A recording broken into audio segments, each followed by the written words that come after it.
If I were to select 3 different fictional properties to perfectly describe my taste and what I look for when consuming media, I'd go with Crash Bandicoot, Kung Fu Panda, and Regular Show.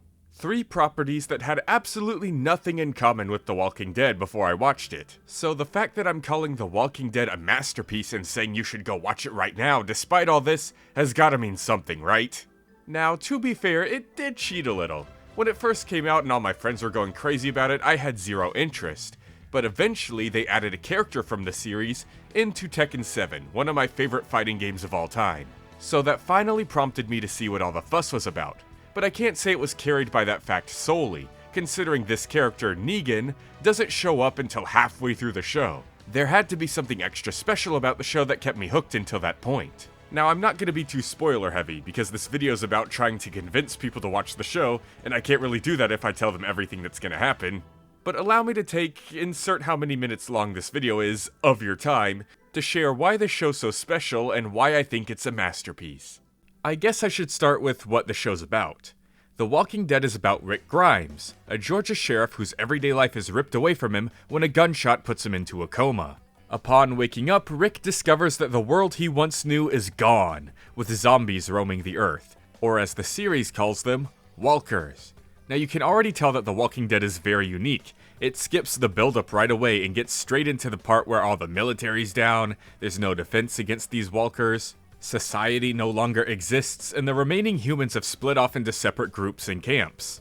There's also the fact that in this universe, conveniently, humanity has just never come up with the fictional concept of zombies. Humanity literally had the least possible amount of preparation for this apocalypse. And as such, we thankfully avoid the trope of people just magically becoming action stars and knowing how to deal with these walkers no problem. Characters have to learn the proper way to take these things down. They have to learn how bites work. We even meet some people who don't think these walkers are dead, and believe that they're still living human beings that are just really sick. Meaning they won't put the walkers down and will sometimes even full-on protect them. It may sound crazy at first, but once you hear their point of view and see their perspective on things, you'll understand it a lot more and it'll make sense. And this is one of the many things that The Walking Dead does very well. It's not just a zombie show, it's like a documentary of how humanity would actually react to a zombie apocalypse. It shows you so many sides of so many situations and lets you see inside the minds of very different people. For example, a few seasons into the show, we run into a character with a drinking problem. Now that probably makes you raise an eyebrow. You're in a zombie apocalypse, you're really trying to satisfy your addiction? And, well, yeah, that's how an addiction works.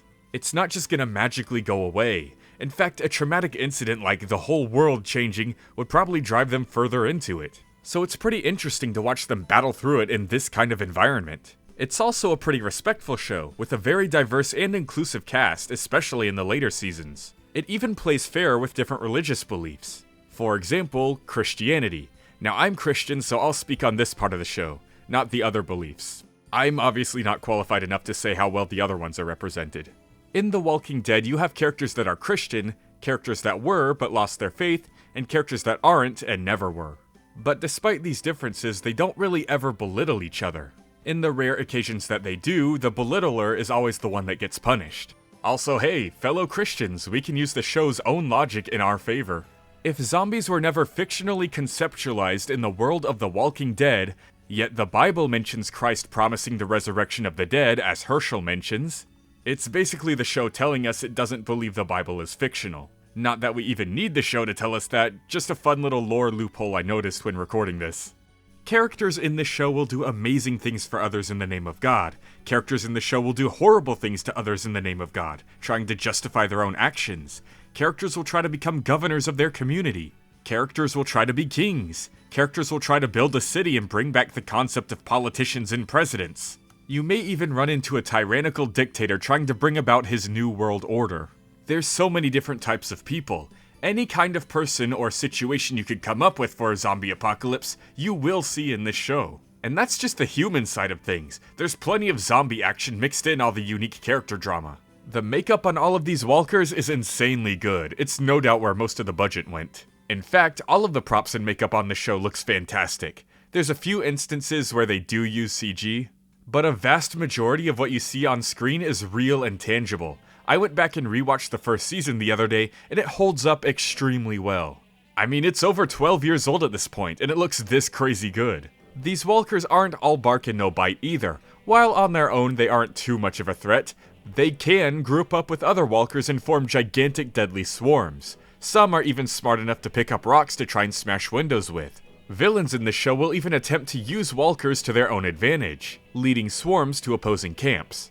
Again, as I said before, any situation you could possibly dream up for a zombie apocalypse, it's real here. And it's always executed well thanks to the fantastic actors.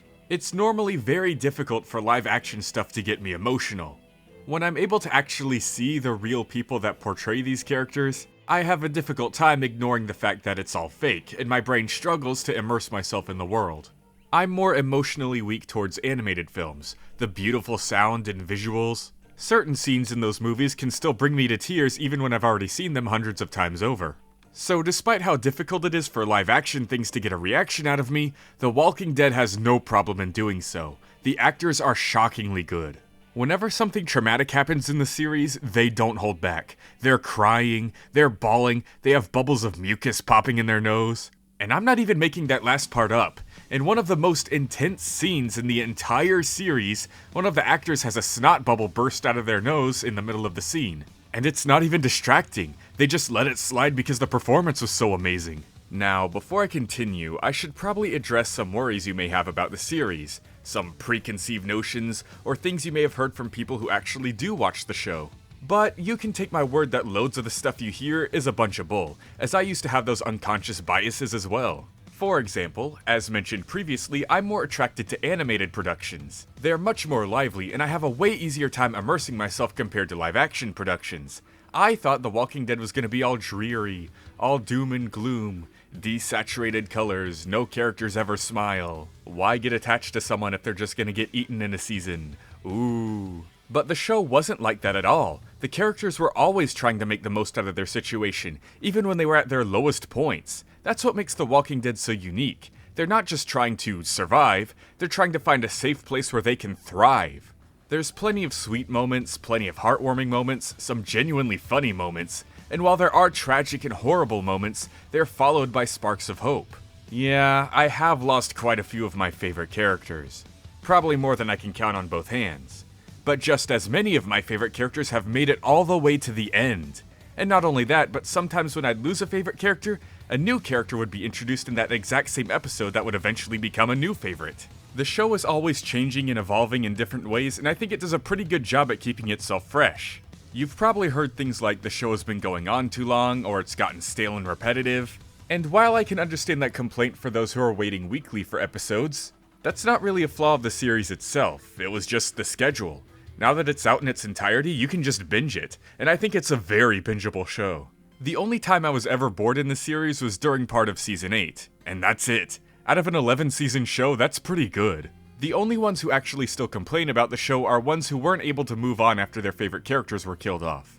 They are weak. Now, the show isn't completely free of flaws. The characters and the writers make some very stupid decisions every now and then. But those few little bumps in the long road aren't gonna pop your tires. It'll be a smooth ride all the way through. Overall, I think you'll have a great time with this series. It's not all gloom and doom, plenty of it will make you smile. Any of the bad stuff you've heard is just blown out of proportion 100 times over. It has some great action, intriguing drama, and it's one of the greatest zombie apocalypse stories you'll ever watch. Or read if you decide to go with the graphic novel instead. I suggest checking out both though, because the graphic novel and the series go in very different directions. The show has some extra characters, the graphic novel writes some characters a bit better, the show writes some characters a bit better. Things in the graphic novel go a bit fast while the show gives them more time to develop. They're both very different ways of experiencing generally the same story, and I think they're both super interesting. As for the Telltale games, I haven't played them, but a quick search lets me know that, aside from a few cameos from the main cast in the comics and TV series, the Telltale games are pretty much entirely their own story with their own group of people. I'm pretty sure they're great games, I've heard nothing but good things from those who've played it, but it's definitely not the way to experience the Walking Dead story. Let me know what you guys think though. The Walking Dead is one of the last things I ever thought I'd be into, and now it's one of my favorite things of all time. I think it's a masterpiece, and I'm excited to hear your thoughts. Did this video convince you to give it a shot? Have you already seen it, and what do you think? Do you prefer the novel or the TV show? I'll read your replies in the comment section below, and I'll see you guys next time. Leopold the Brave, out.